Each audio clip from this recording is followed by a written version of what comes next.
ko lang, dahil tayo ay manggagawa ng Panginoon, hindi natin maiwasan minsan yung nakakaramdam ng panghihina, di ba? Kasi talaga namang ginawa mo na lang lahat, minsan parang wala pa rin nangyayari. Ang buti naman sa tingin mo ng iyong layunin sa mga inaabot natin mga kaluluwa, kaso nga talagang hindi naman nila naiintindihan. Kaya napakahalaga po sa atin, yung iba nga tumanggap na, pero pagkatapos tumanggap, ayaw naman lumago. Di ba? Ganun naman. Namang iba kahit matagal na, talaga pagka-proseso na ang pinag-uusapan, ayaw na. Di ba? Kaya ito yung mga karaniwan na lagay natin. Minsan nga leader na, kapag dumaan sa matitinding pagsubok ng buhay, siyempre unahin nila yung buhay kaysa yung paglilingkod. Akala nila ay pwedeng i-separate yun. No? Kaya ang mga pastor o mga leader ay nakakaranas talaga tayo ng matinding kapaguran kapag ganito ang bumabayo sa ating araw-araw. Ako po ay pastor for 17 years bago ko nalaman itong G12 Vision. At ako ay talagang ginawa na lahat ng aking makakaya, paraan para magpalago ng simbahan. Sa totoo lang ay nakapag-plant na ako ng 5 churches for the first 5 years ng aking pagpapastor. Kaya lang kasi yung sistema ng simbahan namin ay hindi ganon. Kasi pag nagpag-raise up ako ng pastor, ay iba na po yung mag-aalaga sa kanila. So yung continuation ng fathering sa mga pastor nawawala. So ganon. Kaya dumating din yung panahon ko, sabi ko, after na mayroon akong na church planting na mga 5 simbahan, sabi ko hindi na ako magpa-plant. Kasi nga, yun yung naging karanasan namin. Kaya bumagal ng paglago ng simbahan because of the system, present system ng mga panahon na yan, ng aming simbahan. So, dahil sa maling sistema, masisipag na tao, actually, magiging tamad na. Di ba? Parang gano'n, po. Kapag kahit gaanong ganda ng layunin mo, ganda ng puso mo, pag mali sistema mo, mapapagod ka lang. Kaya after 17 years, yun talaga yung naranasan ko sa ministry. Nakakapagpalago ako hanggang 250 or 300, pero mamaya ay bababa na naman. Ganun yun. Ang hirap talaga makapag-break ng 300 barrier kapag wala tayong sistema. No? Ayun ang sa nakita ko. Kaya parang ikaw nagtayo ng sari-sari store dyan sa harapan ng bahay mo, walang sistema yan eh. Wala ka ng stock, bibili lang. Bebenta mo na naman, pagka ganun lang ang sistema nun, actually. No? Pag nakita mo, ay, ubus na yung bibili ka na naman. Pero kapag pinag-usapan na po natin ng supermarket, may mga department, iba-ibang department na yan, naayos na yan. So may sistema na. Kaya ang mga may sistema, ang SM, pag nagtayo ng SM sa Kalapan, mayroon na po bang SM? Nung na-assign po ako sa Kalapan, actually, isa lang yung isang member namin doon sa may Kalapan mismo yung bago pumasok ang City Mart yata yon galing ng Batangas, na-assign ako kasi dati doon. Yung isang malaking department store doon, ano bang apelyido doon? Nakalimutan mo na, ay kaibigan namin. So, dati wala pang Jollibee. Lagi ako doon sa Riceland Hotel. Doon. Dati ganun pa, hindi pa city yun. So happen yung isang member namin ay counselor dati, ano pa pangalan nito, si Counselor Alex. So pray kami ng pray, and then naging city na yung Riceland na hotel na nandun na yata McDo o Jollibee sa ilalim. So dati pag inabutan na ako na alas 6 sa Kalapan, wala, at hindi pa ako naghahapunan, wala na, tiisin mo na yung gutom. Kasi nga, sarado na, maaga pa. Pero praise God ngayon, wala na yatang hindi na mabagsak ang karayom sa dami ka naging city na, lumago na ng lumago ang Oriental Mindoro, hindi na lang Calapan. Siguro alam doon taga Mindoro. So, talagang ganun po yung kapaguran na mararanasan ng isang lingkod. Regardless, kasi lumalaki lang yan. Nagiging pastor pag lumalaki, pero nagsimula yan sa maliit. Tawag natin dyan, cell leader. Primary leader kapag kaya na yung mga naghahawak na ng mga cell leader. Di ba? Ang kanilang So, yun po. Ang hirap talaga na makapag-break ng 300 barrier. Balikan ko doon sa puntong yun. So, after 17 years, buti na lang, dumating itong G12 Vision. No, and lahat, sabi kong gano'n, nasubukan na namin yung kay Rick Warren, di ba, ano pa pang ganito? 40 Days of Purpose, grabe, baliw ako doon. Talaga yung isang book na gano'n, pinahati-hati ko pa. Kasi pagka kakandak ako noon, pagka nakuha na yung book, hindi na a-attend ulit. 40 days nga yun Kaya wala na, nagagastos lang ako. Pinahimay-himay ko pa yon. Pagkatapos matapos yung whole book na yon, sa kakabigyan ng buong libro, baliw nga ako Kaso pagkatapos ng 40 Days of Purpose, ano na ngayon? Kulang. No? So, sabi ko doon sa si pastor na taga Nabutas o Malabon yun. Ano na susunod? Sabi niya, magantay-antay ka lang. Tapos lumalabas yung mga CD ba yun or yan, mga naman. Kaso hindi naman magkadugtong-dugtong. So, ang dami ko nang ginagawang mga seminars o kaya mga discipleship program, hiwa-hiwalay, di magkatugma-tugma. So, yun talaga yung bumili pa tayo malalaking TV, di ba? Ganon kami noon kasi papanuurin mo yon. So, dahil lang sa kagustuhan talaga na lumago ng isang pastor na gustong lumago. Patawad po muna.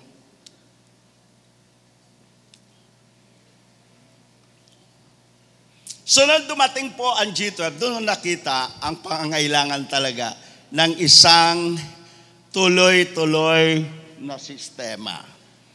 Sapagkat lalo ko naintindihan yung ating misyon dito sa lupa.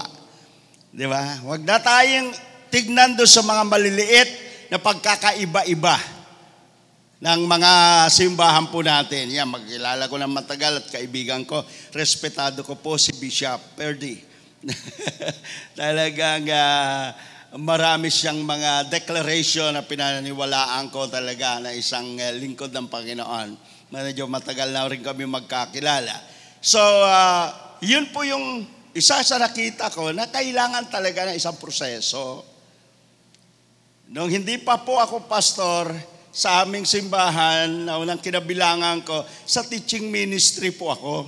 Kasama kami sa nagkokompuni mula sa how to win souls, how to make disciple, hanggang sa supervisory ng mga pastors, how they manage their church. Nakasama talaga ako sa teaching ministry ako Kaya lang, kung anong makopya lang sa mga ibang nagpupuntahan dito, yun ang gagagawa namin. Kaya mayroon na naman prophetic, kung ano-anong mga dala-dala ng mga pumupunta rito, doon na naman tayo magfo-focus. So wala tayo talagang matibay. But we praise and we thank God when the G12 came, binigay talaga ang malinaw na vision ng isang simbahan na po. So doon ay nakita ko yung steps of the vision. Kasi ang G12, wala talagang primary layunin nito kundi making disciple. Yung mga ibang activities natin, hindi natin yung pag-uusapan. Kung ano po ang inyong mga administrative approach o method, hindi po sakop yun. Paano nyo patakbuhin ang inyong finances, hindi nakikialam ang G12 yun. sa inyong organization yan. Pagkakaisahan lang ho natin is yung pinaka-main na purpose why our churches exist.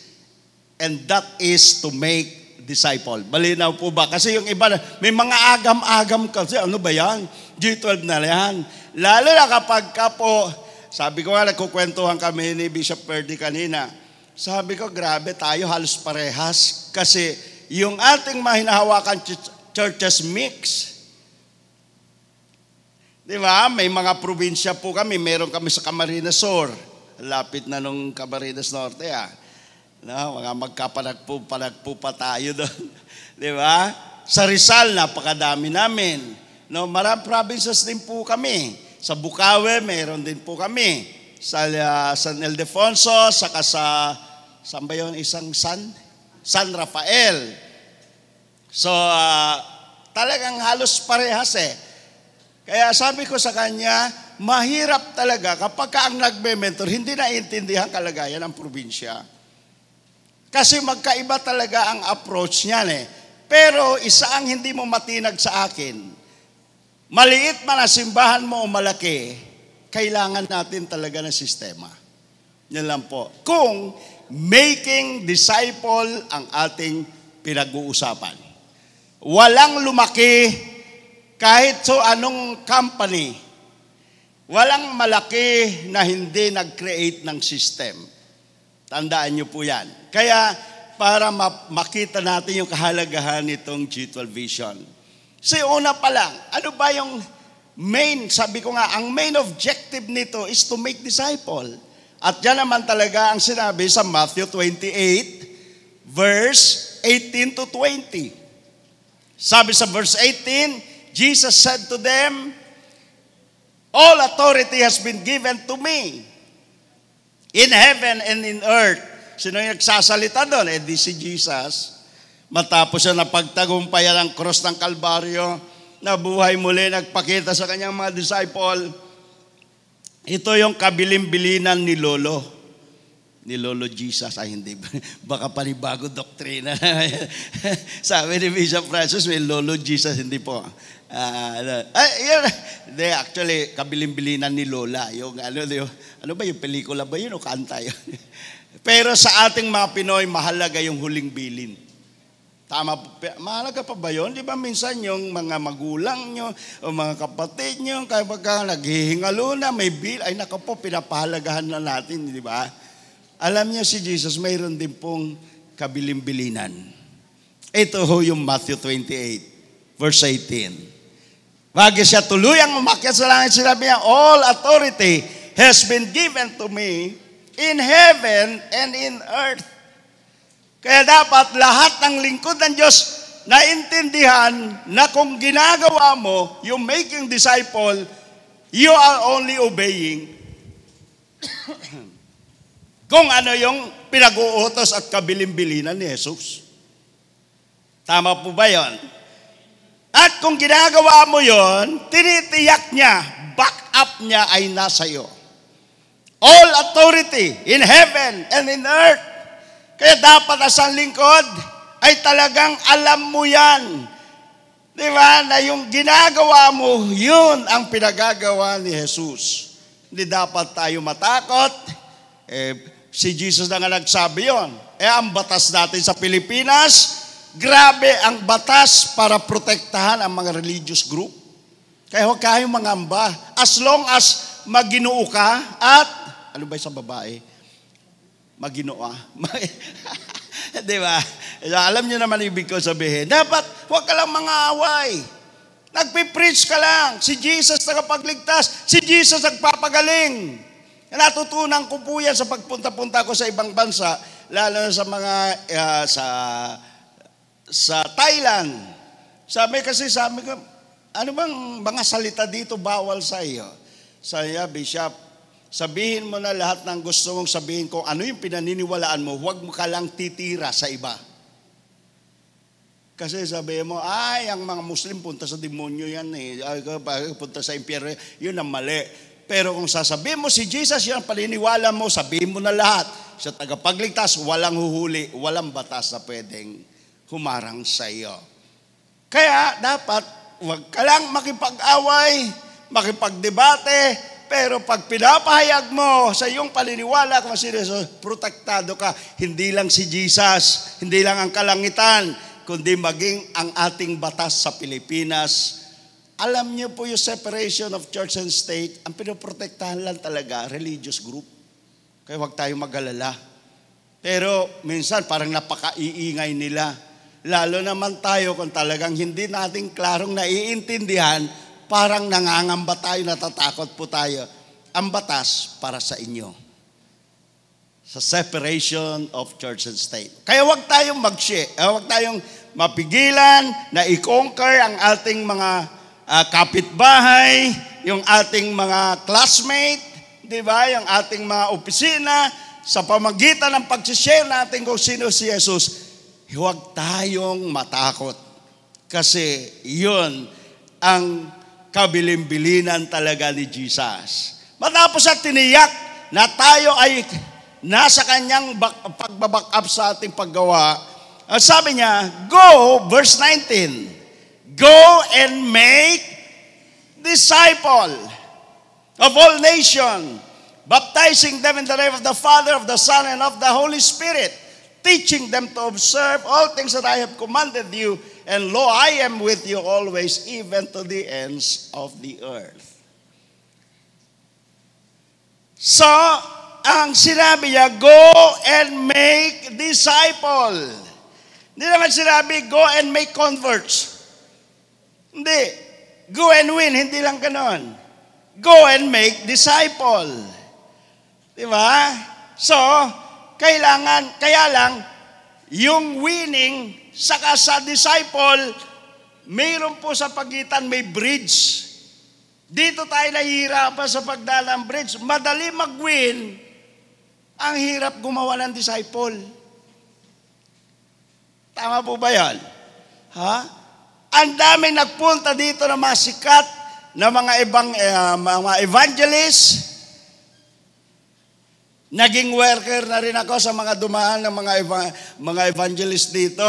Ang dami pong nag-aaltar call, ang daming tumatanggap. Pero pagkatapos ng evangelistic activity o gathering, wala naman nadagdag sa simbahan ko. Asa na kaya mga yun? Kaya it's not the event. Kaya huwag tayong madala sa mga event lang. Kailangan yung simbahan natin, may 10 kayo riyan. 10 na yung mag-aalaga lang ng tig-isa, mamaya 20 na kayo. Yung iba feeling nila, pag nasama sila sa malaking grupo, malaki na rin sila. Mali. Nasama ka nga sa activities ng malaking grupo, pagbalik mo sa simbahan mo, haharapin mo pa rin ang tunay na kalagayan. Kaya ang dapat matutunan natin paano natin palaguin. Paano natin gagawin ang making disciple sa maliit mong cell group, sa iyong pinangungunan bilang primary o kaya sa simbahan mo, pastor, kung kayo ay 200 ngayon, paano natin mapapalago? Ito yung klase, ay thank you sir. Sige, hayaan mo na lang, abutin ko na lang yan, thank you. So, yun ang ating pag-uusapan. Kasi natural talaga, tao tayo, minsan pinanghihinaan. Hindi ko lang alam sa grupo nyo kung kayo ay mga tao na hindi na talaga nanghihina. Di ba? Mga ibang supernatural na kayo talaga. Parang hindi man lang kayo nakakaramdam ng paghihina, pag matitigas ang ulo ng miyembro. Di ba? Yung disciple ng cell leader, oo nang oo, mamaya, pagka oras na ng meeting, wala. Yun. Di ba? Tapos, ang ano pa rin nyo, ang lakas-lakas pa rin. Tapos, lagi pa rin kayo nakakiti, ay supernatural na nga kayo. Di ba? Pero naturally talaga, ay pinanghihinaan po tayo talaga ng ating paglilingkod kapag tayo po ay dumadaan. Kaya ang isa talaga na dapat makitang katotohanan ng isang naglilingkod ay paano ko mapanatili ang aking pag-aapoy? Kasi yung winning, madali. Pero yung making disciple, proseso. Kaya pag hindi natin iproseso ang mga tao, you cannot make disciple. Kahit 1 taon, 2 taon, 3 taon yan, pag hindi na proseso yan, sa oras na gustong umalis, aalis na lang yan. Hindi bale nang umalis dahil ayaw sa proseso, kaysa yung nandyan siya ngayon, pero dahil hindi lumago, aalis din yan sa oras na gustong umalis. Huwag tayong matakot na hindi talaga nila gugustuhin yung proseso. Intindihan lang po natin sila sa mga kalagayan nila. Unawain natin, kung pera, kung anumang sitwasyon, tulungan natin sila mag-overcome.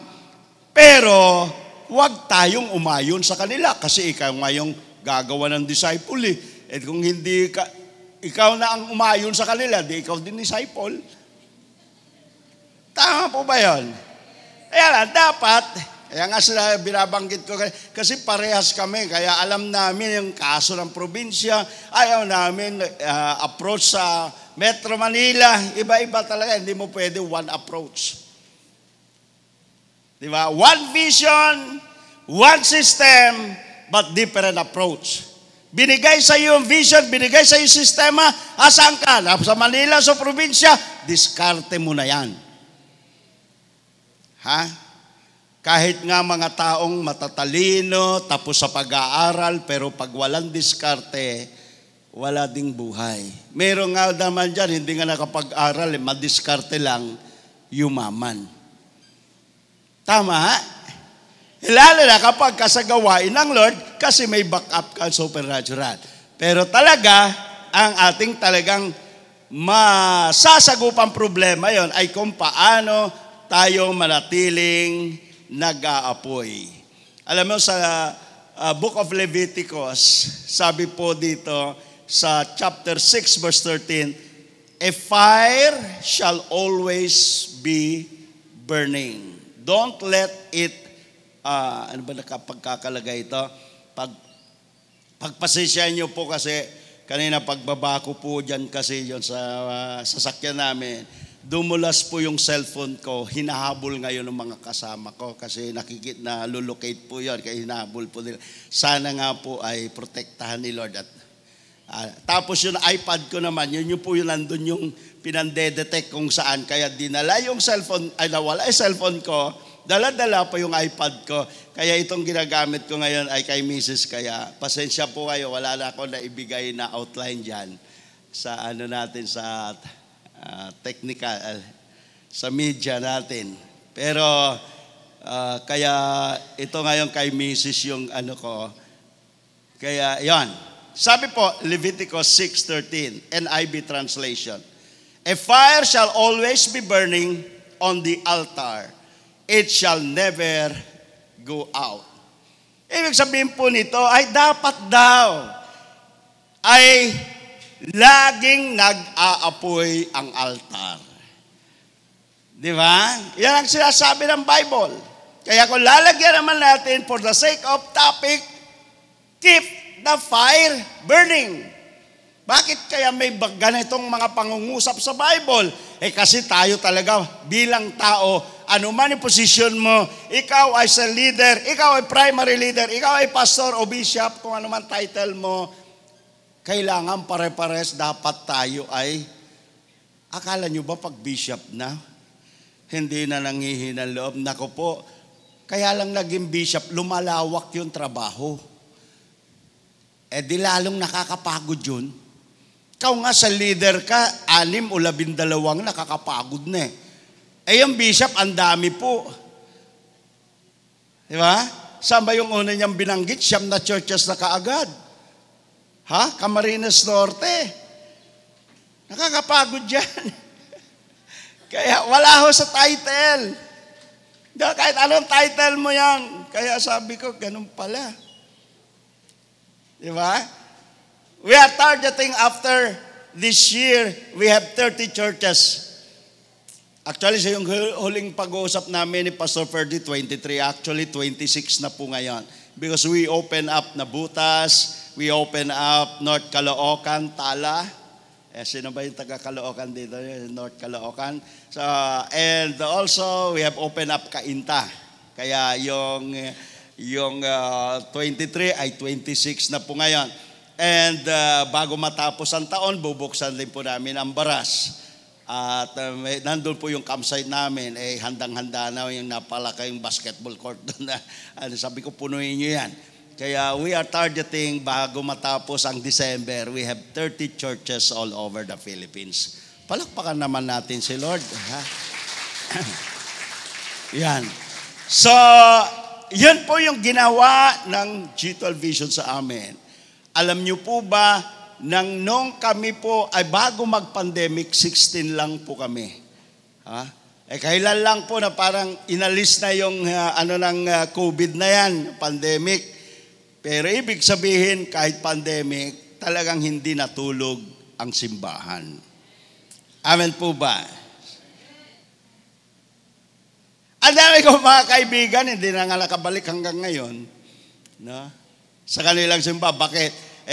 Nasa mall sila dati, malalaki, hindi na nakabalik. Wala nang pera ang simbahan. Diba? Ngayon, ang mga iba kong kaibigan ay nag-online pa rin. Nako pa, paano tayo makadisciple ng online? Bukas lang yung cellphone niya pero natutulog. Paano ka mag-disciple nun? Diba? Mayroon pa nga naliligo. Yung pala nakatay, na-slide yung kanyang cellphone, nakita naliligo pala. Kaya hindi tayo makaka-disciple nun. Tama po ba yun? Kapag talagang pwede naman yun talagang mayroon talagang dahilan na mag-online. Pero dapat mga ilan lang ho yun. Dapat balik tayo sa original disenyo ni Lord to have fellowship, big fellowship or public, and then we have house to house. That's the new church, the early Christian church pattern, templo, bahay-bahay. So kaya nga tayo ay nag-aaral tungkol sa cell group at pinag-aaralan natin kung paano tayo talagang lalago. Kasi pag malalago ang mga cell group natin, automatic lalago din po, lalaki ang simbahan. Alam nyo, kanina nagkukwento ko talagang sa aking pagpapastor for 17 years, ang hirap i-break po yung 300. 250, mamaya 180 na naman. Actually, ganon. Kaya ang paraan na lang natin din, kami ay bukas ng bukas, pero puro naman kami maliliit. Walang impact. Ha? Ngayon po, nung nagkaroon ng sistema sa pinagagawa ni Lord na how to disciple, ngayon, yung Caloocan, yung minsan po nakakarating kayo doon, we have 1,000 members, disciple, hindi pala member. We have 1,000 disciple. At yung aming nagkarlaan is nasa 700 to 800. Yung aming mga sa Rizal, lumalaki na po, na-break na. Ngayon, papunta na ho tayo sa 1,000. Bakit? May sistema na. Kasi imposibleng lalago na manatiling matibay kapag wala pong tamang sistema ang ating. Buti nga yung mga tignan niyo yung mga McDo, mga Jollibee, saan sila parehas. Ganun pa rin ang kanilang produkto. Minsan nagkakaiba lang ang lasa, di ba? Kasi, pero ganun pa rin, chicken pa rin. Kasi may sistema sila kahit saan magbukas yan. Kaya dapat, yun ang isang matutunan natin with regards dito po sa kasi nga, yun ang gusto ni Lord. No, magbukas tayo. Kaya lang, kung wala tayo sistema, anong madatnan natin at saan tayo na-assign, wala. Kung ano lang paraan na pwede natin gawin, yun na lang. Pero alam nyo po kaya, mas madali at yung pagpa-plant ng church at yung na-assign, hindi niya siya takot masyado kasi nakaranas na yan humawak, nag-handle ng cell group. Yung cell group kasi natin, mini church. Pero ganun na rin patakbo nun. Kaya pag nasanay ka sa cell group, na-assign ka man sa malayong lugar, ay ito ginawa ko nun sa cell group ko. Nag-prayer of 3 ako, nag-invite ako, mamaya lumago kami, nagproseso kami. May sistema. Kaya lang, bago mo pag-usapan yung literal na paggawa, ano bang purpose mo? Di ba? Malinaw na po ba yun? Go and make disciple. Making disciple is a process.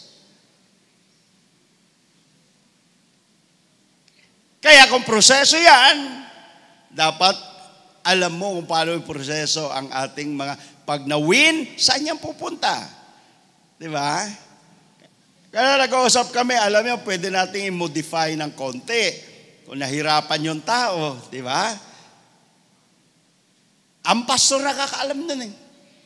Kaya ang G12, dapat ang pastor, naintindihan yung vision, naintindihan yung process, yung mahirap sa miyembro, mapapagaan ni pastor. Hindi po gawin ang G12, pahirapan ang miyembro. Hindi ganon.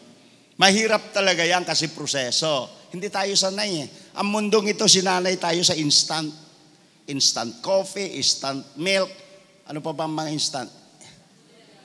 Instant noodles, instant boyfriend, instant girlfriend. Nagkita ngayon, nagkasalubong. Ano number mo? Binigay naman yung number, 2:00 madaling araw. I like you. I like you too. Amura naman ang hindi na nga nag-I love youhan ngayon eh. I like to na lang eh. Grabe, amura.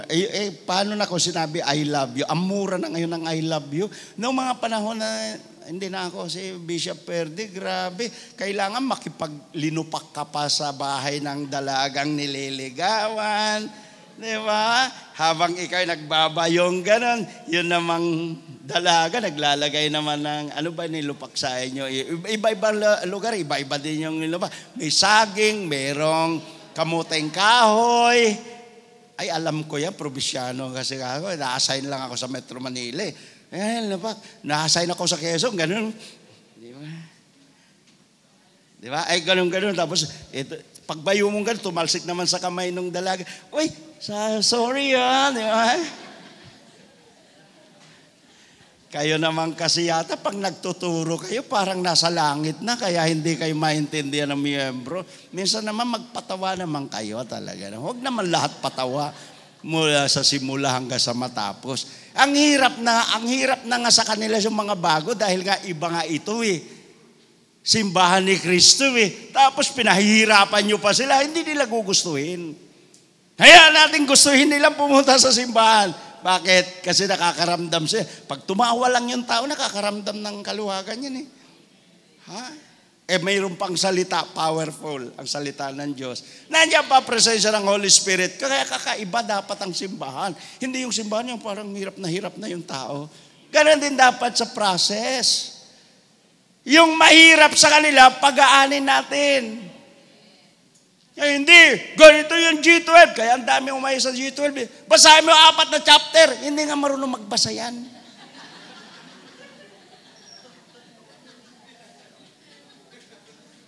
Ay, sabihin mo, yan, 4 na chapter na kala. Baka buwasa ka lang yan. Ano naintindihan mo kaya? At least naman, bawat chapter mayroon ka na, inots mo yan, naintindihan mo yan. Huwag mo naman pilitin basahin yan. Dapat yung mahirap, pag-aanin. Pero kung ang gusto mo talaga lumago ang simbahan mo, gumawa ng disciple, hindi tayo talaga pwede mag-skip sa process. Kaya dito nangangailangan ng mentoring. Kasi kami, mayroon no read, no write, pinapasa ko eh. Sabi ng director ng school namin, bagsak ko lahat ng exam yan. Okay. Trabaho mo i-report sa akin kung ano nangyari sa process. Sabi niya, kaya bagsak po yan. Sabi ko, ganun ba? Ito ba bagsak na ito, nagdadala ng kaluluwa? Opo, ang galing nga. Sabi ko, pasado yan. Kaya nga nag-aaral para magdala ng kaluluwa Bagsak nga sa exam, nagdadala naman ng kaluluwa, pasado yan. Yung mahirap, pag-aanin. Tama po ba yun? Huwag idukdok yung, hindi, basahin mo yan. Pag hindi mo binasa, bagsak ka. Sinong gugusto yan sa process naman? Kaya lang naman pinaprocess yan para magdala ng kaluluwa. Palibasa walang mentoring, hindi pala alam na ganun pala yun. Dito, 3 days, yung mga dito, 3 days encounter, 3 days ka pumunta ka sa Japan. 3 days? Walang gugusto ng G12. Hindi nila matututunan yung vision at saka yung process. Hindi sila lalago. Kasi ang mga Japanese, karamihan asawa nila, Pilipina nag-encounter kami doon Payagan nila, yung asawa nilang Pilipina, basta 1 day, simula mula alas 8 hanggang alas 10 ng gabi, huwag lang magkasunod na araw. Hindi nila papayagan. Kaya ginawa namin, minodify namin. Ano ba mahalaga dito na parang pare-parehas? Ginawa namin isang araw encounter. Di nakapag-process sila.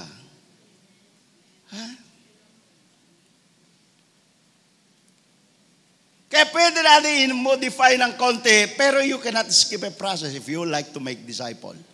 Proseso yan Go and make disciple. Yung iba, medyo nahirapan lang. Ay, hindi. Mahirap. Balik na lang tayo sa dati. Yung dati nga, hindi ka nga pinalago Di sinabi mo, pwede na hindi tayo lalago. Sabi mo, kalabitin mo nga ang katabi mo, oo nga. Di ba dapat, pag hindi mo naintindihan, kaya doon. Kaya kailangan nyo si Bishop Perdi. Kailangan nyo po yung isang nakadaan na doon. Para, hindi, ganito ginawa namin yan. Marami naman kasi dogmatic na mga nagme-mentor. Hindi naintindihan ang kalagayan ng probinsya. Mayroong ang pinsan ng taga-Aklan ng misis ko Pinsan buo niya. Nag-G12 sila. Grabe, pagkatapos, pag pumupunta yung taga Manila na mentor, buong team sila, pati worship team dinadala Ano ba ang responsibility namin dyan? Ang ticket sa katutuloyan, grabe. Kung 5 yun. Ticket pa lang papunta ng Aklan.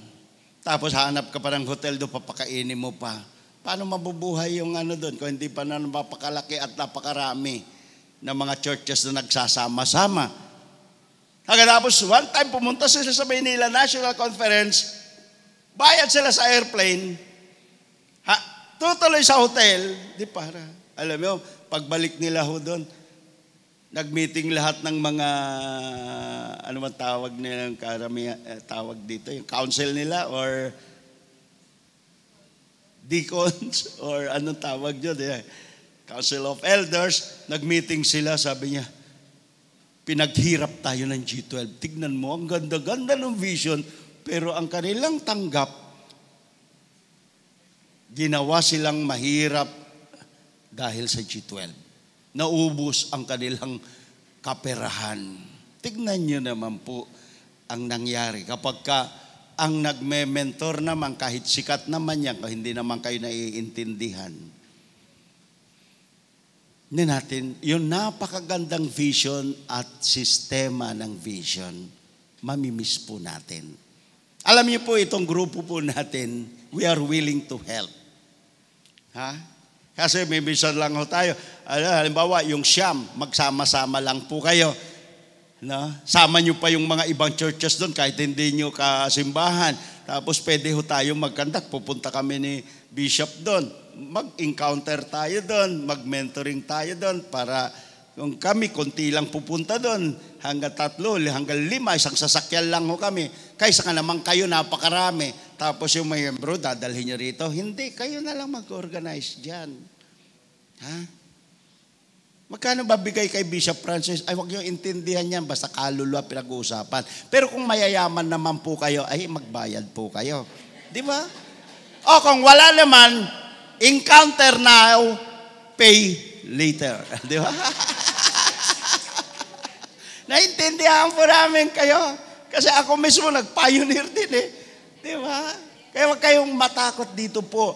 Kailangan, hindi nyo naintindihan ng gusto, napakaganda po kasi ito. Ang hindi lang malaman ng iba, paano na i-adapt ang G12 vision and system doon sa kanilang kalagayan.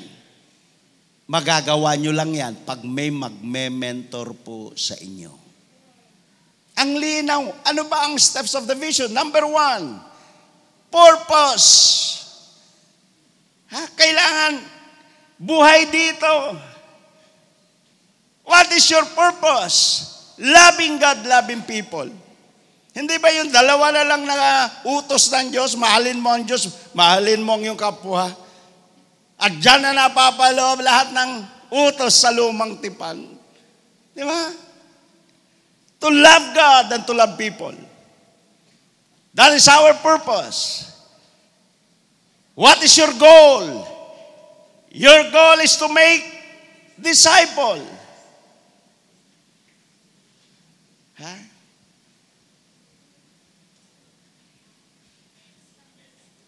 May mga lakipan nyo ng scripture yan. Mark chapter 12, verse 30 to 31 yata yung love God, loving people. Yung what's your goal? Hindi goal. What is your vision? To win souls and make disciple. Yan ay Matthew 28, yan ang opening ko kanina. Verse 19 and 20. And then, what is your goal? To make every believer a leader. And leader of leaders. That is your goal. Kaya nga pag may first timer dumating paglinggo, sabihin mo kagad, may isang leader na naman kami. Yan ang goal mo eh. Huwag mo sabihin na pag mayroong bago, ay may isang member na naman. Hindi member. Wala tayong member. Disciple ang bilangan. Di ba? Yung traditional setup nun, ay member lang ang hahanap natin eh. Kaya kahit hindi lumalago, basta umaaten, member na yan eh. Ngayon hindi eh. Ang goal mo kasi is to win souls. Ang vision mo kasi is to win souls and make disciple. So anong goal mo? To make every believer a leader and leader of leaders. Anong strategy mo? Ladder of success, win, consolidate, disciple, send. Napakasimpleng steps of the vision. Alam niyo, madalas yung umaayaw, hindi na intindihan. Kaya sa mga mentoring, lalo na kapag kung mayroon lang sa tayong enough time, iba kasi yung pagka-pastor lang ang usapan para natatalakay yung di ba? Kaya ang system talaga, ang mentoring mayroon talagang 1.5 hour for pastors only. Para usapang pastors. And then, yung second part, yun na po yun nandun ng kasama leader. Para nadinig na ni pastor muna, pagkatapos nandun leader nila, so lahat mag-iisa sila, lalago po ang ating mga simbahan. Amen. So, balikan ko yung sinabi ko kanina sa Levitico. Paano tayo? Ito problema. Kasi minsan, arangkada, mainit pa. Pag dumarating sa kalagitnaan, tumitirik na. Kapag ka pupunta na sa last quarter, ang iniisip, Pasko na. Wala na. Pabanjing-banjing na. Hintayin, babawi na lang ako sa next year. No? Arangkada na naman next year. Naku, kalagitnaan, mainit pa. Kalagitnaan, tirik na naman. Paulit-ulit. So, paano ba natin mapanatili apoy sa ating paglilingkod? Alam niyo po talagang nilaan ko na talaga yung buhay ko dito sa paglilingkod sa Panginoon. Kaya please pakibigyan mo ako ng oras pag malapit na akong matapos ha. Kasi pagka ako ganito nag-iinit na, parang hindi ko na iniintindi yung oras. Baka kayo po ay mortal sin sa inyo yung lumagpas sa oras. Sinyasan mo lang ako, pakilagay lang dyan, malapit na akong matapos. So, how to keep the fire burning? Number 1, dapat po, ikaw na pastor o leader, dalhin mo ang iyong mga tao sa fireplace. Dito lang naman natin talaga eh. Ano yung fireplace natin? Una, time of your devotion. Or devotional. Yun po yung unang fireplace natin. Pag ang manggagawa, pastor man yan, bishop man yan, o leader man yan, pag hindi na nagde-devotion, manlalamig yan. Gusto mo manatili ang apoy sa ating paglilingkod, dapat nagde-devotional. Pag sinabi natin devotional, ano yon? Kung lalagyan nyo lang ng open and close parenthesis, sorry, wala na po outline. Ano yon? Dapat nagpe-pray,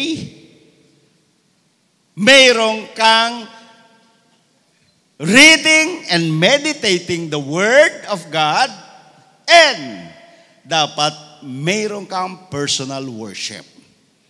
Yung tatlong yan, ang tawag dyan, devotional. Prayer,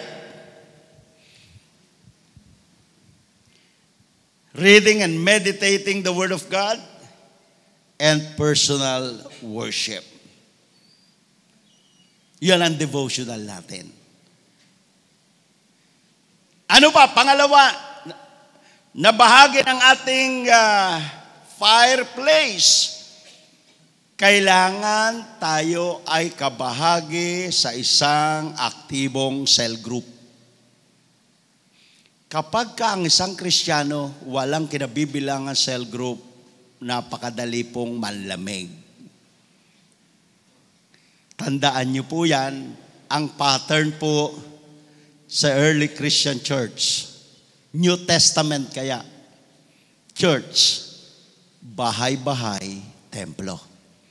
Pag inalis mo, tuwing yan eh. Yun, dalawang pakpak ang ibig sabihin. Baka yung naghahatak naman na sasakyan yung pronunciation ko. Ang Ilocano kasi may problema po ko sa sa pronunciation. Kaya dinedemonstrate ko lang. Dalawang pakpak po ibig sabihin yun. Pag isa lang pakpak, nako, ang hirap. Pag simbahan mo lang dadalhin ang tao, wala po, hindi balanse. Dapat nagsa-Sunday service at nag-cell group. Publicly or temple and that should be your pattern. If you would like to pattern your church to the pattern of the early church. Kaya nakasurvive na mga matitinding pagsubok ang mga early Christian is because yung bahay-bahay at templo. Paano pag sinarado ang templo? Di bahay-bahay. Kaya ngayong COVID, sinasampulan lang tayo para bumalik tayo. Alam nyo, ang nagpanatiling maapoy ang aming simbahan, cell group. Alam mo, pag sinabi ng government noon, 30% pwede bumalik. Kami po ang nagkukontrol. Kailangan, hindi ka pupunta ng Sunday service, 30% lang eh. Bawat sa leader, sino yung a-attend sa inyo ngayong umaga? Hindi pwede lahat. Kasi kung hindi namin gaganin, dadagsa sila sa simbahan. Bakit? Nag-aapoy pa rin sila because of the cell. Napanatili po namin ang kanilang pag-aapoy dahil sa cell. Kaya kahit nung nag-pandemic, sinaramang mga simbahan, tuloy-tuloy ang paglago ng simbahan. Kasi may cell group. This is the beauty ng pattern ng early Christian church. Templo, bahay-bahay. Kung concentrated ka lang sa templo, walang bahay-bahay, bali ang isang pakpak. Dapat ang mga simbahan natin na ngayon nag-e-exist pa, 2 pakpak. Bahay-bahay, templo. Kaya kung gusto mo manatili, hindi lang naman po sa pananatili nag-aapoy. Alam nyo, nagamit din namin mga cell group Kasi isang pindot mo lang, sino ba ang nangangailangan sa iyong mga miyembro? Hindi. Alam nyo, dapat lang tayong tumulong, pero kailangan wise din ang pagtulong. Dapat alam natin. Kaya inaalam namin sa mga cell leader nila. Sino sa ano mo? Halimbawa, binaha. Yan, we were able to help yung mga taong ito, kahit po bagyo, binaha ang Montalban, sa San Mateo, mga ganon. Natulungan namin sila. Dinala namin ang mga damit ng mga kailangan nila kasi nga precise yung pagtulong. Hindi lang po kung sino-sino lang tao, kung sino talaga nangangailangan, sa leader po ang tinatanong. Kaya alam nila, sa miyembro nila, sino ngayon ang nangangailangan. Napaka-powerful ang cell. Diba? Kasi si pastor makakapag-preach lang sa 200 na miyembro pero hindi niya kayang i-disciple yan. Kahit anong galing na preacher yan. Pag Sunday, you cannot disciple them. Pero yung small group, may isang leader, madidisciple mo sila. And that what our church makes grow. Diyan lumago. Diyan naka-break ng 250 to 300. Why? Because we have a lot of leaders ngayon na graduate sa process. Dumaan na nga sa process, hindi pa rin marami pa rin po ang tumitihirik lalo na kung wala man lang kaproseso. Tama po ba yun? Kaya, wag natin kung medyo nahirapan lang tayo sa simula, wag natin sabihin, wag na tayong umayaw agad. Tignan natin. No? Hindi masama magsimula ulit kung sakaling medyo nadapa at hindi maganda. Alam mo yung pinakamahirap sa aming mga mentor? Yung pong mga kinaharap, alam mo, nagpunta kami sa Baler, sabi ba naman yung mga churches, tapos na kami sa G12. Paano ka tapos? Ayan, nag-seminar ka. Sabi ko, tapos na daw sila. Ayan pala, sinasabi siguro, nagkaroon ng vision casting doon, nagkaroon lang ng mentoring, tapos na sila. Kasi akala nila, hindi. Ito po yung sistema talaga. Kaya hanggat nandiyan ka, pastor ka, leader ka, dala-dala mo yung vision, dala-dala mo yung sistema. Lalago ang ating mga simbahan. Salamat, brother. Mabait naman ako Pag binibigyan ako ng oras, plus 1 hour. Diba? So, dalhin mo sila sa fireplace. Kaya pag sinabi mo yung leader, alam niya ang gagawin niya. Saan? Kailangan to ma-cell group. Kailangan to dumadalo ng linggo. 6 lang sila o 12. Di sandali lang niya sabihan. Di ba? Mayroon nangangalaga. Pagkatapos po nun, Sunday, and then, kailangan dumadaan sa proseso. Yung maliit na grupo, alam na alam niya yan kung sino sa miyembro niya ang hindi pa dumadaan sa proseso. At kung walang pera yung miyembro sila, magtulong-tulong yung 5 pa niyang kasama. Sige, gawa tayo ng paraan. Padala natin yan sa encounter. Pero dapat pag yan ay nakatapos na ng encounter, post-encounter na, huwag nyo naman na ilibre, ano ba mayroon ka dyan? Tuturuan nyo, i-disciple nga. Putting their lives into order. 500 yung notes at saka mga yung sa registration fee. Halimbawa lang po yun 500 Hindi ko kaya po yan. Magkano ba kaya mo? 200 lang pero, sige 200. Doon nyo tulungan. Pero huwag nyo ilibre. Kasi po, pag libre lang ng libre yan, walang value yung pagdaan sa proseso. Diba? Tanungin nyo, ano bang kaya mong i-provide? Hindi libre. Kailangan mayroon kang investment. Kung 500, may 200 ka, sige, gawa tayo ng paraan. Pero pag SOL 1 na yan, you are training him or her as a leader, bago pa dumating John, binibigyan mo ng tamang kaisipan. Alam mo, hindi ka magiging matibay na leader kung hindi ka marunong gumawang paraan. Ha? Kaya ngayon pa lang, nagpo-push encounter ka, gawa ka ng paraan. May babayaran ka sa SOL1. Kasi nga, ang disciple, ano ba disciple? Putting their lives into order. Ha? Yung lagi yung disciple mo, laging bukas yung kanyang likuran. Sabi mo, kailangan mag-quote ka kasi malamig sa simbahan. Huwag mo sabihin na, uy, mali yan. Kristiyano ka na, di ba born again ka na? Tingnan mo, no, nag-short-short ka pa. Huwag mo sabihin yung mali. Sabihin mo, sisipunin ka. Kailangan magaling ka sa ano, di ba? Huwag yung sabihin mong bawal. Hanggat maaari, walang bawal. Pero may pagtatama.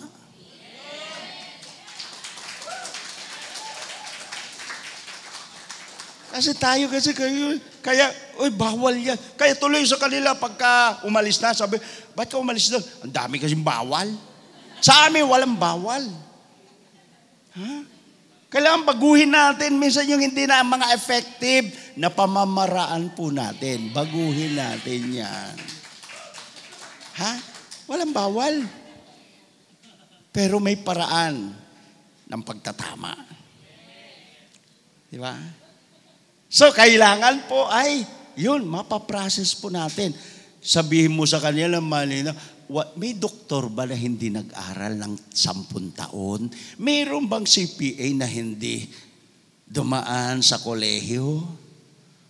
Ha? Mayroon bang pamilya, tatay, nanay na matino na hindi pinag-aral sa grade, 3 years old lang pala eh. Pinag-aaral na yata ngayon eh. Nung panahon namin, grade 1 lang inaabot namin eh. Wala naman dati. Ay ka ba, Bishop Perde, dumaan ka na sa mga kinder, ganon. Hindi tayo nag-garden eh. Kindergarten, di ba? Grade 1 na agad eh. Wala naman demonic yung biro, di ba? Kaya okay naman na minsan tumatawa yung membro. Huwag naman yung parang laging nasa langit. Huwag lang demonic yung, yung biro, di ba? So, kaya sabi ko sa iyo, dapat gawin yung gustuhin ng tao ang simbahan na hindi nagko-compromise. Yung iba, yung pag-aaral mo, pagdaan mo, proseso, magdadala ka nga ng kaluluwa sa langit, ayaw mong dumaan, paano ka makapagdala ng tama? Wala naman eh. Mati mo ng pamilya, yung mga anak nila hindi dinadala. Ikaw, kaya nga, yun ang spiritual family mo, cell group mo, padaanin mo sa proseso. Pag-aralin mo naman. Responsibilidad mo na nanay o tatay dyan, spiritual parent, padali mo doon. Para lumago po sila. Hindi amin to, sa inyo yan. Sabihin nyo sa kanila. Kasi yung iba, gusto mo maging doktor, hindi ka nag-aaral? Uy, gusto mo maging CPA? Gusto mo, ano pa bang mga kurso? Tapos pagdadala ng kaluluwa, maging successful ka sa iyong tinanggap na trabaho kay Lord, pero walang proseso. Paano? Alam niyo po ba sa iba-ibang bansa, mas marami ngayon nakafocus sa pagkakaroon ng title. Patong-patong na title. Pero walang panahon na gawin ang Great Commission.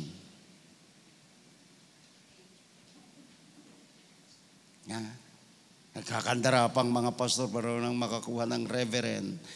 Di ba? Mga bishop. Hindi ko nga alam bakit inordain ako ng PCEC na Hindi ko naman yung, kailan hindi ako nag-focus sa title eh.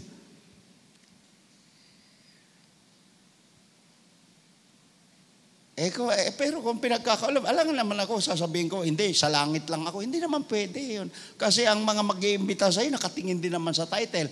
Bagamat hindi ko naman hinanap yun. Praise God. Di pabor ng Diyos yun. Di ba? Pero dapat tayo dito. Puso mo, talagang mahal mo si Lord. Loving God, loving people. Siya ang nagpo-promote na lang sa'yo. Huwag mong hangarin yung promotion. Hayaan mong maglingkod ka na maglingkod. Si Lord magpo-promote sa'yo. Palakpakan natin ang ating Panginoon. Ha? Dalhin mo sila lagi doon. Proseso. Tapos pang-apat yata yun, mentoring. Praise God. Alam niyo po sa kagagaling lang namin, kahapon lang po kami lumapag sa aeroplano, galing kami ng Amerika. Binisita namin yung 7 niyang kapatid at saka yung kanyang nanay na nasa Amerika. Actually, 3 weeks sana kami, dadaan pa sana, pupunta pa sana kami Brazil. Sabi ni Pastor Perdi, December 7 daw. Sabi ko, cancel na ako yung Brazil. Sa ibang panahon na lang, kailangan natin makarating sa December 7. Kaya hinabol namin talaga yung kahapon lang po kami ng umaga lumapag. Kaya pagpunta namin dito si Pastora Angie, higab nga ng higab, inaantok pa. Kasi ito yung buhay namin. Hindi naman masaya, magsaya. Nung nasa Amerika kami, wala naman kaming naapektuhan na activity. Di nagsaya naman kami. Pumunta kami sa Disney World. Pumunta kami sa, ano pa ba yung isa? Universal. Ha? Nagsaya naman kami. Wala naman kaming napabayaang gawain eh. Tiniyak naman habang wala kaming toys, tiniyak namin. At kaya nga namin hinabol ito eh. Kasi alam ko, hinihintay nyo kami. Ay, hindi nyo pala kami hinihintay. Nadulas lang ako. Di ba? So, kailangan dalhin natin doon. Pangalawa, dumikit po kayo. Ano yung una? Dalhin yung mga tao lagi sa fireplace. Pangalawa, idikit nyo yung mga tao nyo sa mga taong nag-aapoy. Huwag doon sa mga taong negatibo ang kaisipan. Andiyan pa ba kayo? Ha? Yung kanina, yung nagbibigay ng oras dito nakangiti pa, malamang nasa likod na talagang nakasimangot na. Mamaya gusto na akong batuhin. Ay, konti na lang po ito. Ha? Kailangan idikit mo sila sa mga tao o i-connect mo sila sa mga tamang tao, mga taong nag-aapoy sa Diyos. Kanino? Kagaya ni David. Alam niyo kasi David, ang tawag ko diyan, Fearless David. Buong sandataan lakas ng Israel, nanlulupaypay sa takot nung hinahamon sila ni Goliath. Pero itong pastol na si David, dumating doon, nagdala nga lang ng harvest nila. Tinignan niya pag naghahamon si Goliath. Tinignan yung mga kapatid niya sa buti sa sandataan, nagtatago, takot na takot, nanlulupaypay. Yan, di ba ganyan yung description ng Bible? Pero ano sabi ni David? Walang takot. Lalabanan ko yan. Lalabanan. Sino ba yan? Pilistinong yan. Walang covenant kay Lord. Idikit mo ang iyong mga tao. Cell group ka man, pastor. Idikit mo dyan sa mga taong nag-aapoy. Kagaya ni Nabisaya na tuloy akong Ilocanong Nabisaya na. Fearless David. Yan ang mga hanapin nyo. Huwag kayong dumikit doon sa puro negatibo. Yung sabi niya, ay mahirap yan G12. Naku po. Ano ba masaya? Yung G12, medyo mahirap. Mahirap, pero may mangyayari. Yung ginagawa mo, mahirap din, pero walang nangyayari. Ano nga yung gusto mo? Yung mahirap na may mangyayari? O yung comfort zone mo na wala na, mahirap din yan, pero wala din naman nangyayari. Ano pa? Ito pa. Ito yung idikit mo sa mga taong mayroong uncommon commitment. Ano yun? Si Joshua at si Caleb. Sabi nung 10, hindi natin kaya. Malalaki sila. Matitibay ang mga pader. Ang tinitignan namin sila, mga higante, tingin namin sa aming sarili, tipaklong. Baka tipaklong tingin niyo sa sarili, wala kayong mararating. Higante man sila, mayroon ka ring lion inside you, and that is Jesus. Buti na lang mayroon Diyos at Caleb. Sabi niya, oo nga, malalakas nga sila. Pero kapag ang Diyos, if God delight on us, He will give us the land. Idikit nyo yung mga tao ninyo sa taong may uncommon commitment like Joshua and Caleb. Si David, fearless David. Pangalawa, itong kay Joshua at si Caleb. Pangatlo, connect your people. Ang hirap pag hindi mo outline talaga, outline ng misis ko ito. We're people who are, ano na ito? Pasensya na po kayo. With an uncommon faith.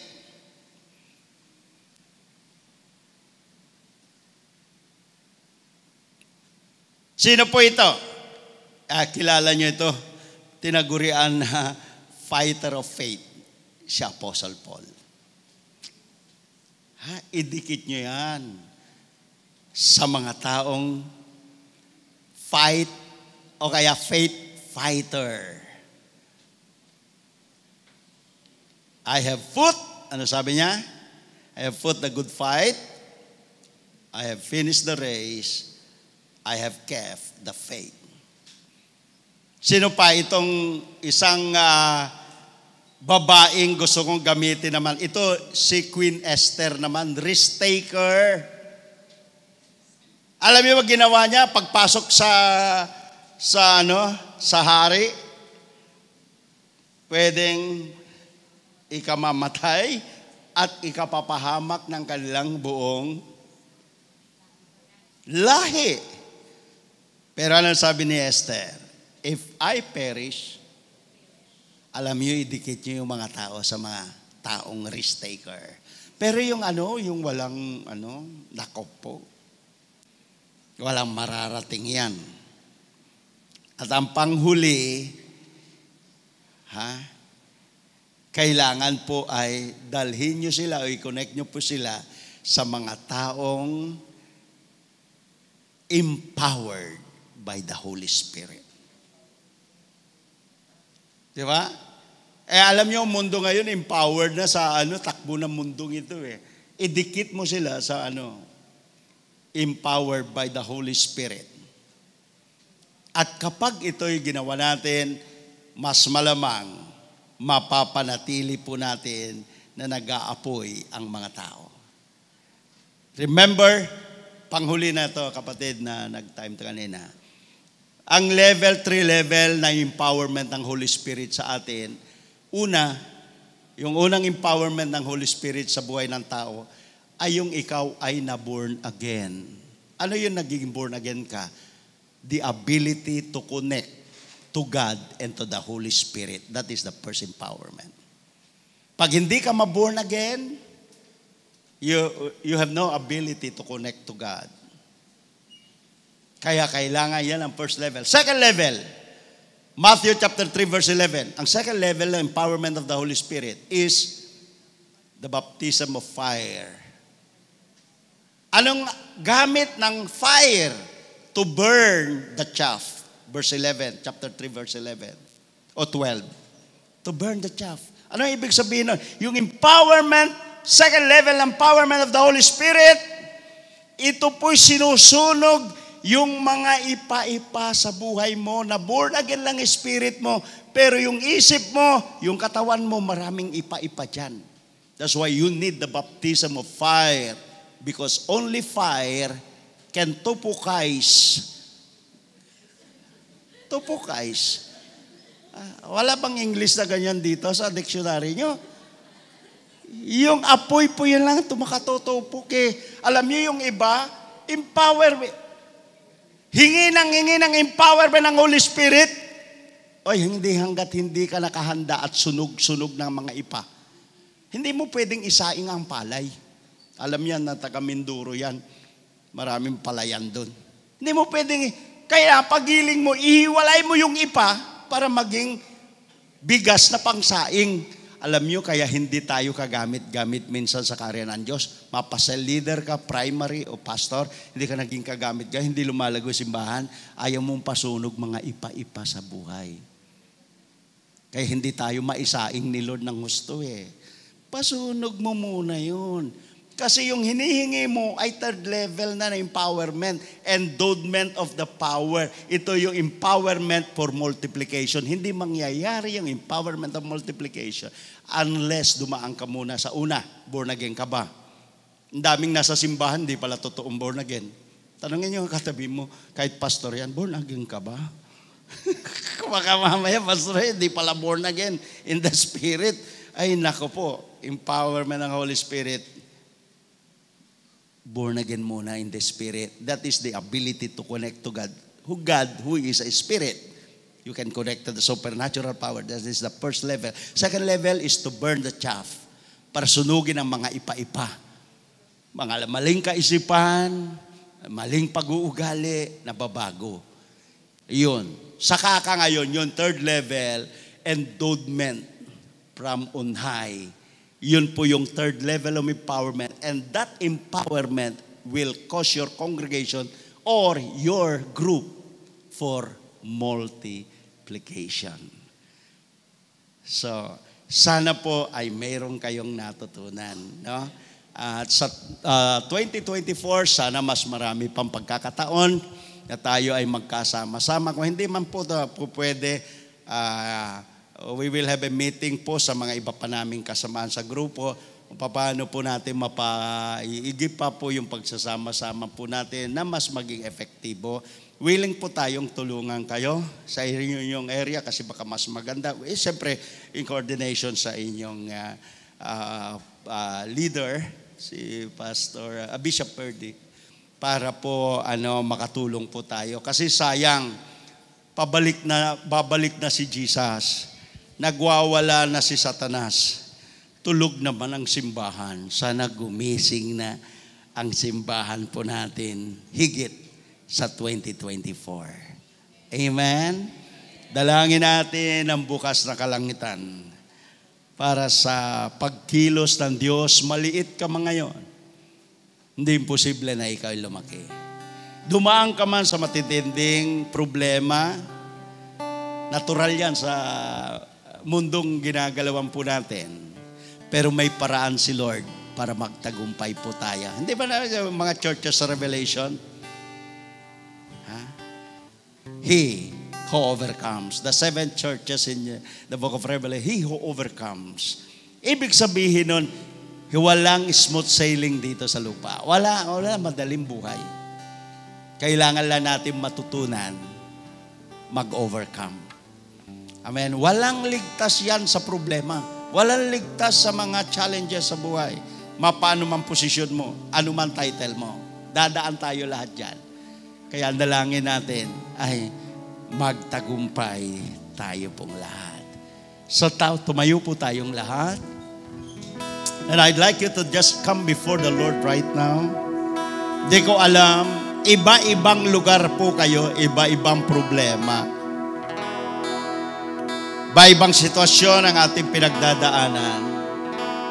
I'd like you to understand, alam ng Lord ang bawat kalagayan po natin. Wala tayong may tatago. Ginagamit lang po kami para kung ano man yung maaring salita na nabitawan namin na kinakailangan ninyo. Wala naman talagang buo na topic na kailangan makuha mo lahat. Minsan po just one word. Sang salita lang minsan sapat na para ikaw ay lumakas. Kahit anong galing na preacher, kahit anong galing na mentor, wala po makakasolve sa mga problema natin. Kundi yung nadinig mo lang na baka yun na yung word na sinahanap mo. Pag pinanghawakan mo yan, then the Holy Spirit, the Lord, siyang kikilos sa kanyang mahimalang kaparaanan. Nawa, itong mentoring natin ngayong araw na ito ay kinapulutan po natin. Ang isang bagay na maaari tayong mapalakas. Karoon tayo na mas klarong pananaw sa pangitain na pinagkaloob ng Diyos po sa atin. At kung yan ay lalong magpapalapit sa atin sa Kanya, sa vision, at sa sistema na ipinagkaloob niya sa atin, this is good for us, lalo na sa darating na taon, 2024. Like you just close your eyes. And just worship the Lord. Just come before Him. Pwede natin sabihin sa Kanya yung ating mga kanya-kanyang kalagayan.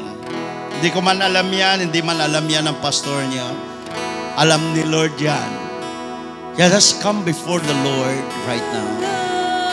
Oh, hallelujah. Just open your heart. Yes. I'm ready now. Come on. I follow you.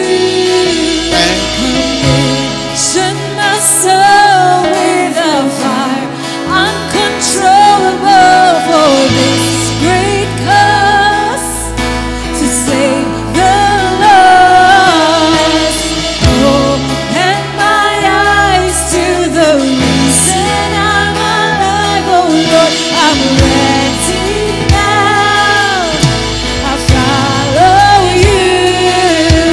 Commission my soul with a fire uncontrollable for this great cause to save the lost.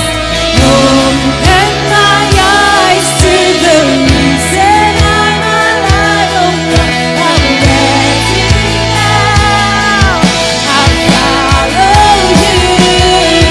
Commission my soul with a fire uncontrollable for this great cause to save the lost. Open my eyes to the reason I'm alive, oh Lord. I'm ready now. I follow you. Open the heavens wide. Open the heavens wide. Open the heavens wide. Pour out your spirit on us.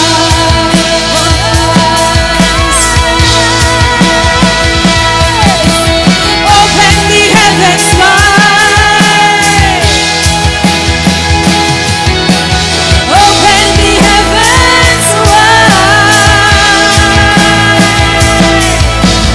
Open the heavens wide. Pour out your spirit on us. We say, commission my soul, Lord. Commission my soul with a fire uncontrollable for this great cause to save the lost. Open my eyes to the reason I'm alive, oh Lord. I'm ready now. And follow you. Mga kamanggagawa na nandito ngayon, kung ikaw man sa G12 Vision ay nahirapan kang intindihin ito, o kaya hindi mo pa naintindihan ng lubos, pero pagkatapos ng mentoring na ito ay sinasabi mo, Lord, kung ito man galing sa iyo, Lord, gusto kong maintindihan ito ng lubos. Kung ginawa mo man noon at hindi ka nagtagumpay at pinanghinaan ka na ng loob at parang gusto mo nang umayaw sa vision, I'd like you to just come, especially if you are a pastor. Alam mo, hindi talaga madali eh. Pero alam mo, mas maganda pa rin yung mayroon tamang sinusundan. May sistema, may malinaw na vision, may pattern. I'd like to pray for you. We'd like to minister to you. Yung ikaw sa cell group mo, nahirapan ka rin. Mahirap talaga yan kasi iba-ibang kalagayan ng tao eh. Mayroon ka lang 5, mahirap na yan. Pag hindi malinaw sa iyo yung vision, hindi makakilos ng lubos ang Lord, dahil sa hindi mo pagkaunawa, wala kang pupuntahan kundi parang malamig na lang at ayaw. Kung iyan ang kondisyon mo ngayon, I'd like you to just come forward. If you are honest to yourself, the pastors here, Nandito kami para kayo ay tulungan. So, huwag kayo mahiya. Lahat po naiintindihan ko po kayo, lalo pag nagsisimula po kayo, hindi yan madali. Napakahirap. Pero yung hirap na yan, magbubunga yan ng mas maganda sa hinaharap. Lahat ng mga madali yan lang matatapos o mawawala. Pero isang bagay na yan ay pinaghirapan mo, inunawa mo, minahal mo. Na kahit ikaw ay dumaan sa mapagsubok, pero hindi ka umaayaw.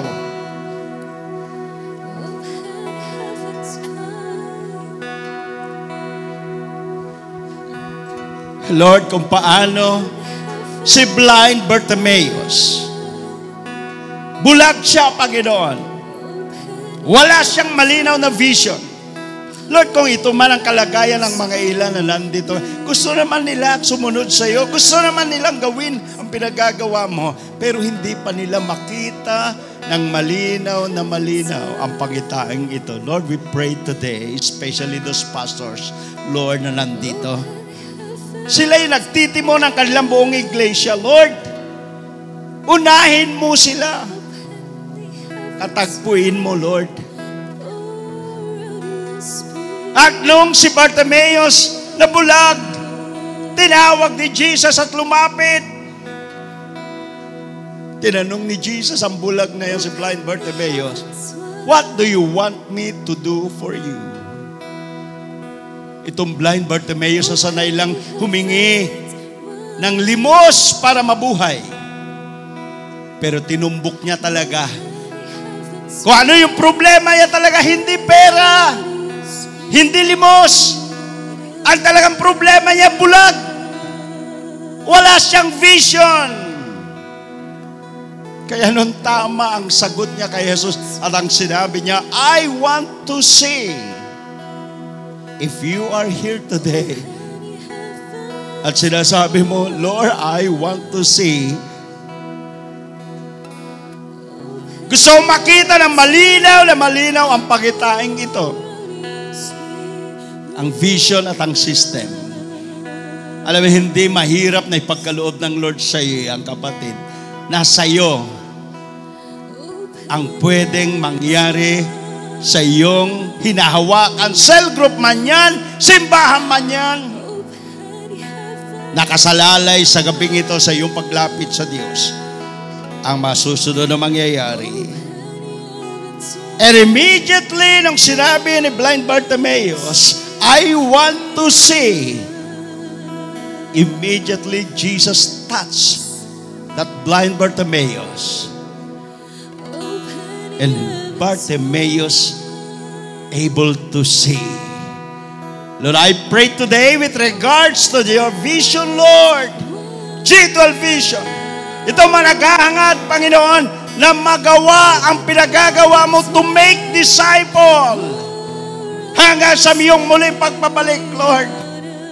Lord, I pray, let them see the vision so clear. So that when they go home, in their own respective places, they will start to do it. And their lives, their family, and their ministry will never be the same again.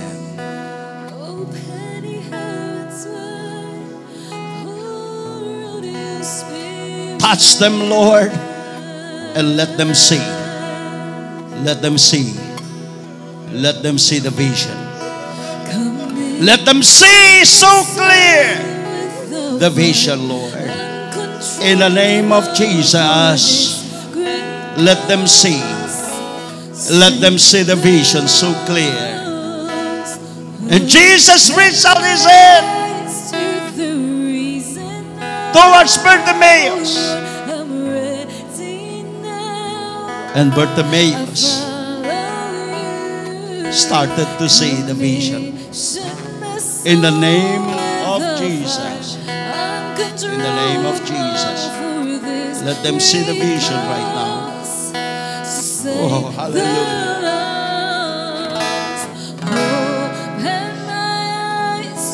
Yes. Yes, Lord, in Jesus' name. Yes. I follow you. Open Let- the heavens wide. Open the Let heavens us see the vision, Lord. Open the heavens wide. Pour out your spirit on us. Hallelujah. Open the heavens wide. Yakarabashakatarabasha. Open the heavens wide.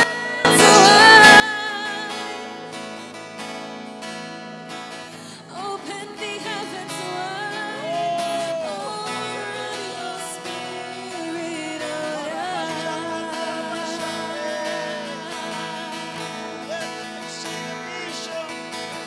Open the heavens wide. Open their eyes and see. Open the heavens wide. Open the heavens wide. Pour out your spirit on us.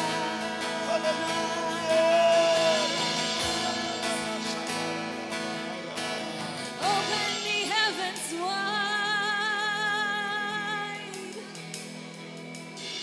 Open the heavens wide. Open the heavens wide. Pour out your spirit on us. Open their eyes to see Open the heavens wide. in the name of Open Jesus. the heavens Let them wide. The vision. Open the heavens wide. Pour out your spirit on us.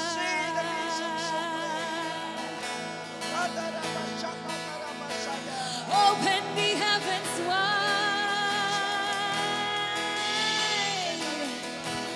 Open the heavens wide. Open the heavens wide. Pour out your spirit on us.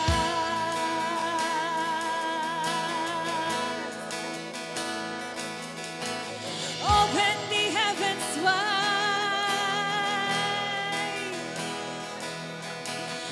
Open the heavens wide. Open the heavens wide. Pour out your spirit on us.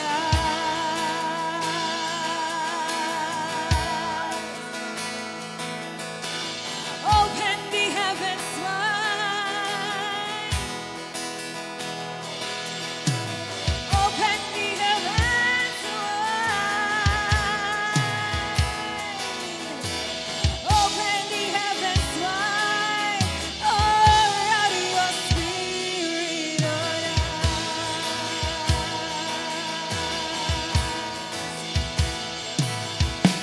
Open the heavens wide. Open the heavens wide. Open the heavens. Yung mga hindi po nakapunta sa harap, itaas niyo po yung iyong kamay. Yes, be ready. The Lord will touch you. In the name of Jesus, let all the people, Lord, in this place see the vision so clear. In the name of Jesus, they will understand. They will saw the vision clear. And they, as they do it, Lord,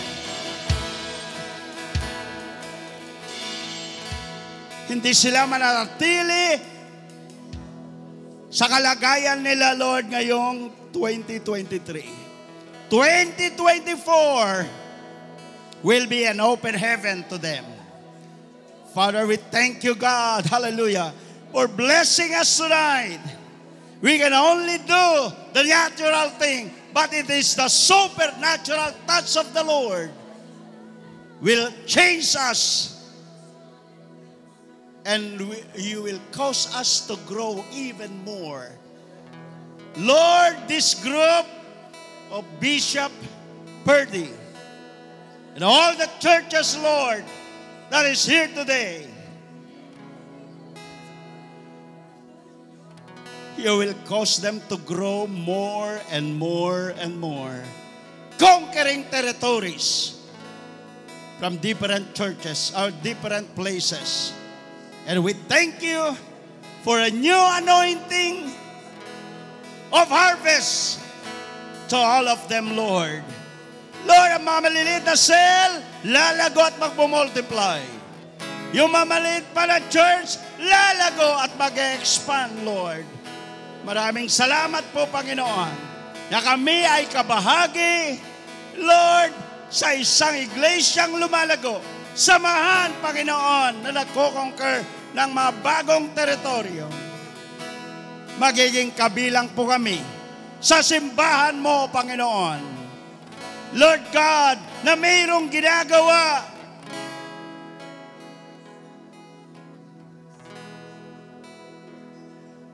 na maglilikha ng matinding impact ng isang simbahan lumalago at powerful na gindaluyan ng pagpapala, hindi lamang sa bawat pamilya, hindi lamang sa syudad, kundi ang mga bansa-bansa.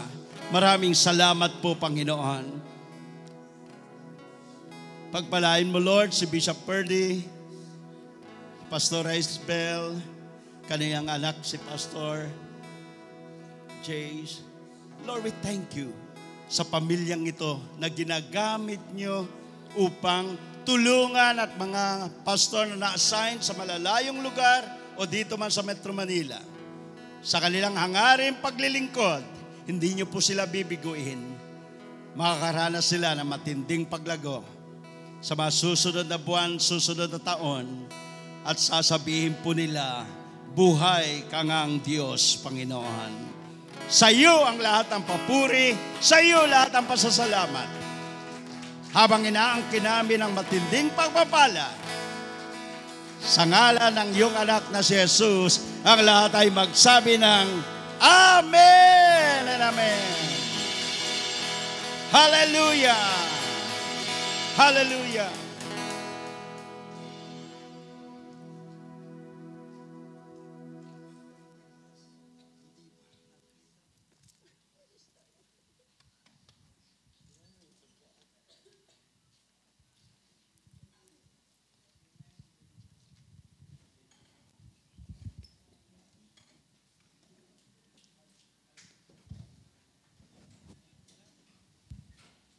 Amen. Sinong na-bless ngayong gabing ito? Grabe ang ginawa ni Lord sa atin. Amen?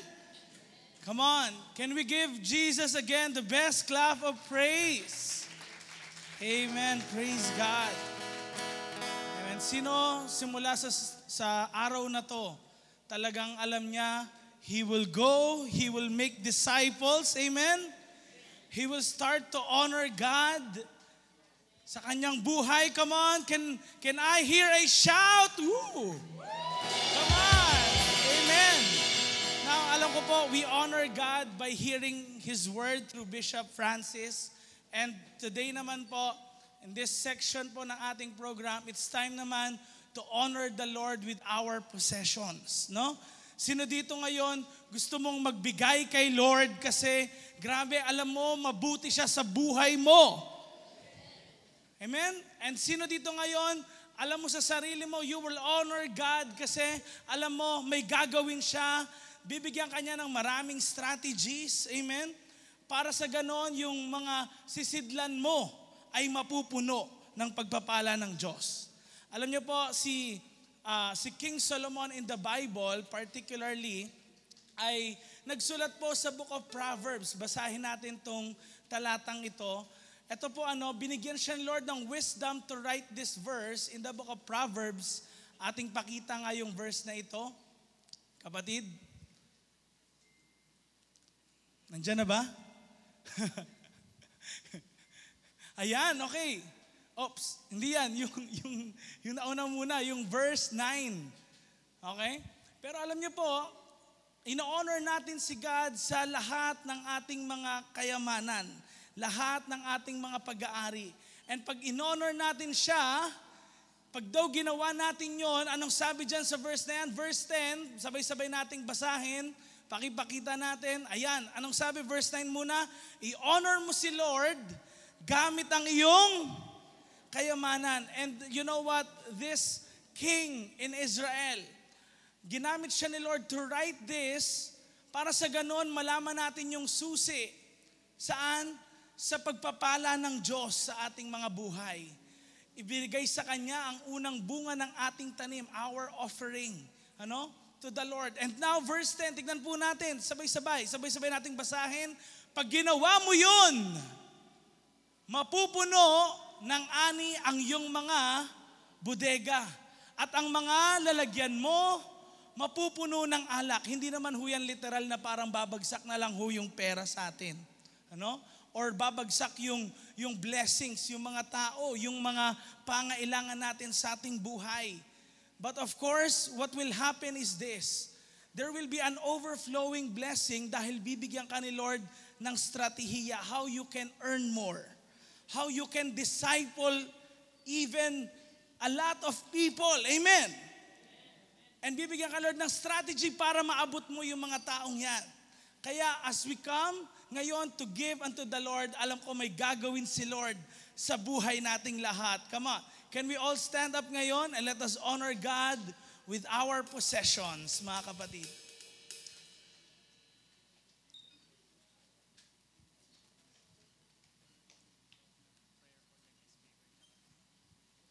Ayan. Sige, tayo po tayong lahat ngayon, and ina-encourage ko rin po ngayon si Bishop Ferdy at yung ating guest speaker, si Bishop Francis and Pastora Cynthia. Gusto po namin kayong i-honor po dito sa unahan. And we also want to pray for you.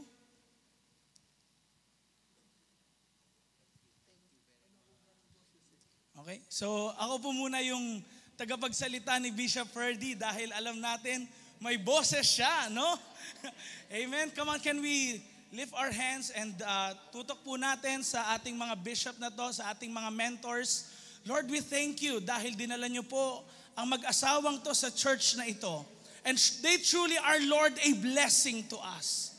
And Lord, may you continue to abound your favor upon them. Kung paano, Panginoon, sila naging blessing sa amin, Lord, ganon din pagpalain niyo po ang kanilang buhay, ang kanilang pagsasama bilang mag-asawa, ang kanilang family as a whole, ang kanilang church, ang kanilang finances, ang kanilang health. Lord, give them a long life na talagang masigla, merong malakas, malusog na pangatawan, so that, Lord, they can be of more use sa iyo, sa iyong kaharian. Marami pa, Panginoon, mapagpala sa inyo. Marami, Panginoon, na dalhin ka sa kanilang mga tao, sa kanilang kongregasyon. At higit sa lahat, Panginoon, patuloy niyo pong gawin na ang kanilang puso ay malambot sa inyong harapan. Lord, proteksyonan niyo po sila patuloy laban sa anumang gawa ng kaaway na dyablo. Ano man, Panginoon, yung inaatake sila sa kanilang pagtulog, sa kanilang pag-iisip, Lord, we know that they are protected by your blood. And we cut any attacks of the enemy against them. Lord, bless them in every aspect of their life. In the name of the Father, and of the Son, and of the Holy Spirit. This congregation, we pray in Jesus' name. Amen and amen. Come on, can we give Jesus the best clap of praise sa ating mga mentors? Ayan. Praise God. Marami pong salamat. Okay? Tayo po ay patuloy na tumayo at pag-pray natin lahat ng mga offerings na ito. Lord, alam po namin patuloy niyong pagpapalain lahat na nagbigay ngayong gabing ito. Lord, the Bible principle about sowing and reaping mararanasan nila. At ganon din, Lord, lahat ng dumalo ngayong gabing ito na empowered, Lord, and hindi ito mananakaw sa aming mga buhay. Kaya Lord, patuloy namin sa iyo tinataas lahat ng papurit pasasalamat dahil mula sa araw na to, Lord, we will never be the same again. In Jesus' name. So may the Lord continue to bless you and to keep you and to make His face shine upon you and be gracious to you. May the Lord turn His face towards you and give you peace. Abound in God's love in Jesus' name. Amen and amen. Palakpakan po natin ang ating Panginoon. Pwede ba bago tayo umalis sa lugar na to, mag-high five ka ng 7 tao, sabihin mo sa kanya, mula sa araw na to, magbubunga ka.